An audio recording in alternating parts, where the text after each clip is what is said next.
Hey, good evening, everybody. Live and direct from Leeville, Louisiana. I'm gonna walk upstairs. We had one of those typical Louisiana summer rains. Uh, First off, I want to thank everybody who reached out to us with my mom, Miss Shirley, passing away this past week, and we having the celebration of life yesterday. And that was the whole heading for tonight was celebrate, because mom lived a great life, and there's a lot of issues with mom's life in the latter years. Uh, Basically being literally a pharmaceutical addict at one point in time, working through a lot of anger issues, and but unless you really study, hey, Marie and Brace, y'all know mom and the sweetness that she was, but she also had a side of it that she could be tough. So, what does that mean when you say celebrate someone's life? This past week when I did mom's eulogy, the first thing God really impressed upon me, how can I say anything about mom without studying her life, without really knowing what she lived? Hey, Brother Chuck Bush, God, I love you. He does a 10-second message. I think it's available on YouTube now, but it's called Good Talk. Check it out. It is amazing. So how can you say, let's celebrate? I mean, my God, you just lost a loved one. Well, let me ask you this. If you had to tell me that this was just as good as it gets, the life that we live, the place, sorry about that, it's phenomenal. Honestly, I can tell you there's been great moments. There's been great seasons. But I cannot tell you as a whole it's great. So, hey, Glenn Epstein, man, we need to hook up. So, I'm choking up on some pepper.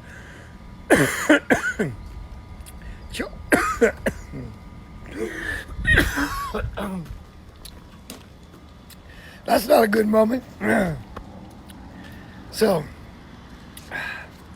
sometimes pepper goes the wrong way. Hey, Brother Dale, I hope you're doing better. He's the third amigo.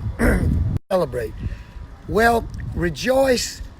I really think we need to look at all of the good times and good things that we lived and really just wish those that have left us just peace. There are times when their timing of God really we can't understand, as in a young one. My mom and dad were both blessed. They didn't bury a child. A lot of y'all watching or listening or attending Heal Heavy Hearts, but guess what? Bob's telling me he's sorry he couldn't come by the church. And, you feel the presence whether people are there or not. We had people just text us and do this, and the age of communications now. I know that I felt all that love. And when I did her eulogy, I was excited because I watched her go to just a very meaningless, unfruitful existence.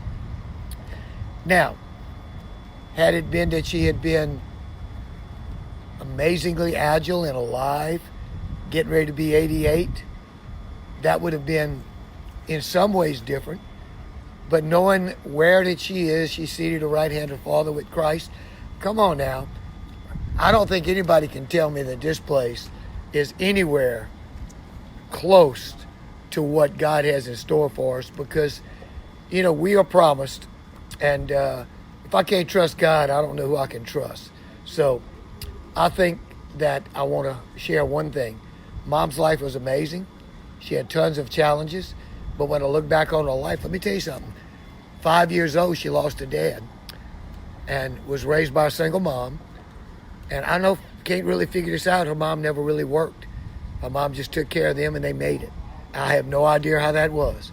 I know there are people out there from the Landry family and the Ellisor family that probably could have shared a little bit more about what they lived and how they made it. The last few years of her dad's life, at 4.5, 5.5 years old, Mom and him couldn't make any noise at home because her dad, Leo, was so sick that he just couldn't get excited or upset. So you take all of that, and that's how you start. And she scratches and claws and fights, becomes a beautician, worked as a secretary at the school, worked at Elliott's department store. How many people can shout out, remember Elliott's department store? Oh, Mr. Roberts used to work with him. Amazing guy. I had someone share that, for all mama's toughness, She was doing somebody's hair, dear friend of ours, and she was going to a funeral and really didn't have anything to wear. Mama said, well, hold on a second. Brought her inside, opened her closet, said, find something that fits, wear it, and be blessed and bring it back. So, in celebrating Mama and telling anyone that they should celebrate someone's going home, this is really, I think, what it's about. None of us can ever say that the ride we experience on this world is a mountaintop from day one. There are valleys, there are flat times, there are amazing times. You know, if you don't have the flat times, you really don't appreciate the good times. I'm going to keep it short tonight because I'm cooking for a huge group down here at Leeville at the Lodge. I think reflecting, and if we start reflecting, not on us, not on the sadness, not on the missing, but if we start reflecting upon the goodness of that life and of our relationship, I think we could really find cause and reason to celebrate and to rejoice. You know, we have a book called Don't Sing Songs to a Heavy Heart, which is don't go in there really lighthearted, you know, about someone's passing. But it does not say don't celebrate their life. Don't celebrate the legacy.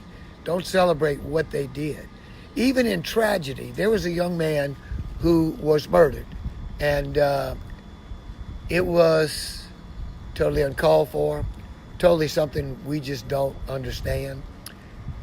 But at his funeral, there were over 25 people that he lived and did life with that came to accept the Lord. Wow. How many of us can say that we've actually brought 25 people to know the Lord? Well, it's a little bit different way to look at it, maybe. You know, you get this old silver-colored hair, and boy, with that backlight, it makes it. Look at that, guys, I'm glowing. That may be my halo. You know, I got a sense of humor, can I tell you? But it might all be that as we get a little older, we realize, I'm going to share this with you. I got a daughter that's kind of got my wry sense of humor. So I get a call from India in Ecuador. She says, Daddy, she said, I called to tell you, you're getting really old. And she said, now you're an orphan. And I'm like, okay, I guess 2 true facts. But, you know, I said, you know what, Mindy? I didn't really accept the fact that I'm old. Because you know what? Age is a state of mind. And as long as my mind functions and I stay active and I can share this, share life and love people, I'm as alive as I've ever been, much more alive than I was when I was stupid. Not that I don't have my own versions of stupid now, because I could still, you know, Forrest Gump said, oh, can't fix stupid, kind of repair it sometimes. But anyway, don't let grief, don't let missing, you know, I mean, Chuck Bush and our dear friends, his dad went home, and I'm going to tell you something. When I went to Houma and saw how many people celebrated his dad for all he did for them for all those years, there is nothing in my mind that was sad, because his dad was an amazing man. He was a quiet, powerful man, but when he spoke wisdom. You know, now, Chuck's not no little man. He's 6'8", and good gosh, he's a big boy. But can I tell you, when he speaks, even in that quiet, still voice, he says a lot. And he says it in 10 seconds. That's what's so cool. His message is unreal. Guys, I love you. I'm heading back to work. I'm going to leave you with this. There is no mountain that you're climbing that somebody won't climb with you. If there's nobody around in the person, there's somebody around in the spirit. Because that's one thing I know as a believer, you are never alone.